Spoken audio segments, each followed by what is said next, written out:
We thank you very much for joining us again on TVC Breakfast Saturday. So in today's technology-driven world, investing in women in tech is no longer optional, but essential.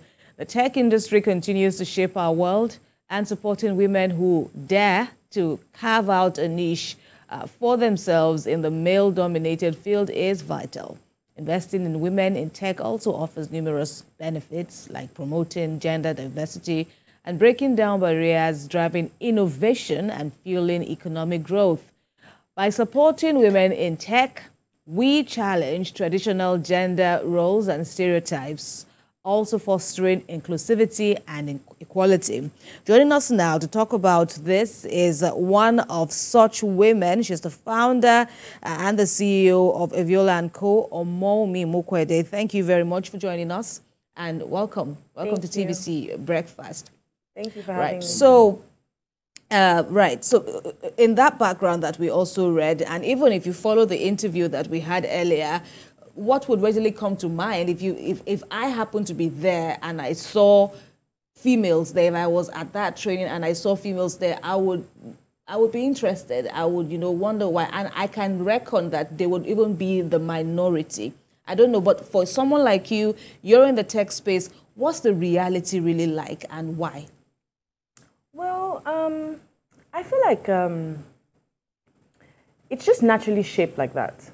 That it's a male-dominated world? Naturally. Okay. Why do you say naturally?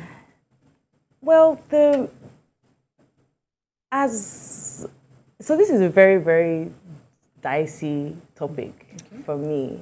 Like even when let me use the example of marriage, right? For example, usually it's always the man that is the head of the house.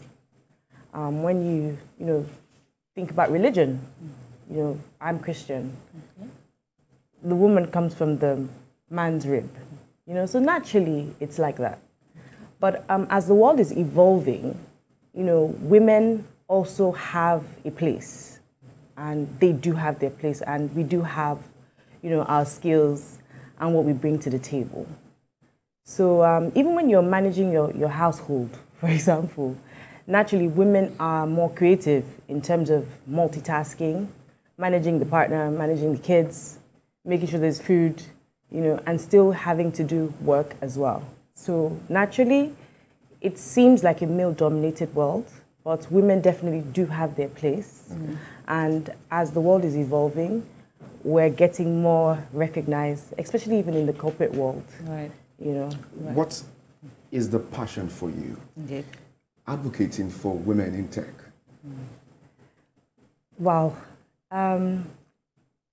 Passionately, I feel obliged to do so. I would say I'm privileged. I've had the privilege of having different types of experiences growing up in life. And for me, it's so important to be able to share that with other people that don't have that opportunity or haven't had that opportunity.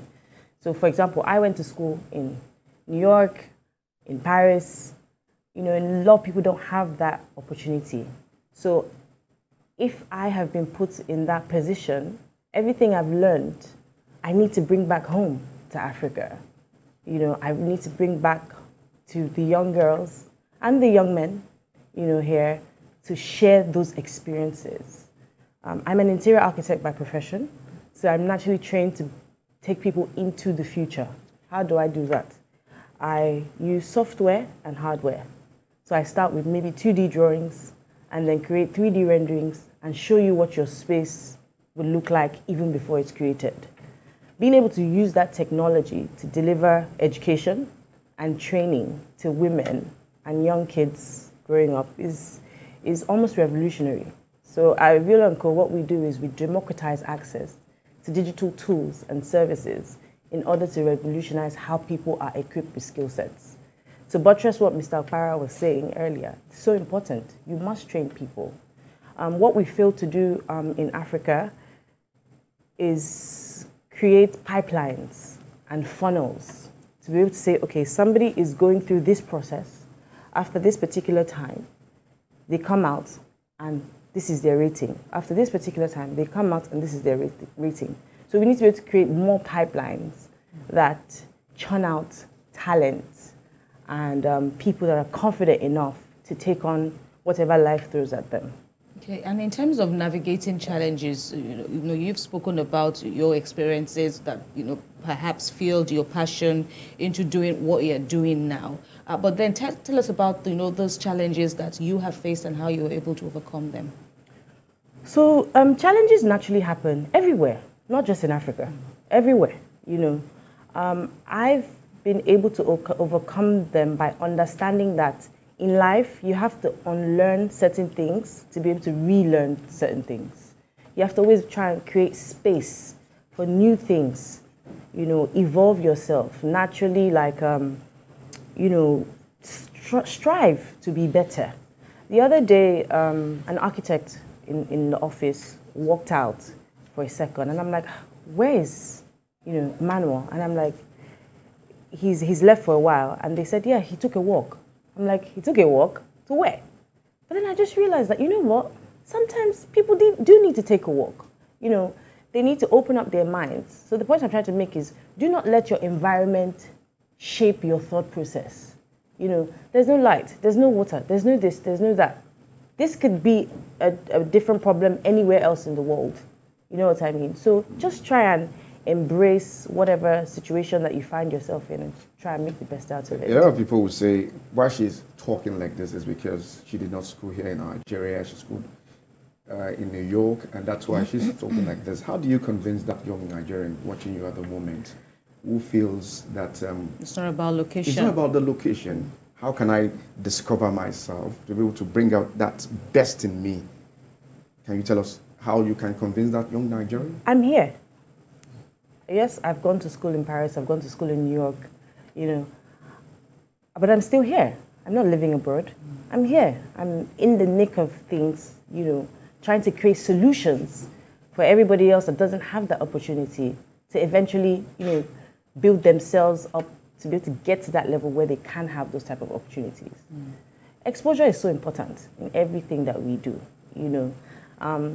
That's why you have to give kudos to Nollywood, for example, and of course the people in tech at the moment that are trying to bridge that gap, that Africans may face, interfacing with the Western world.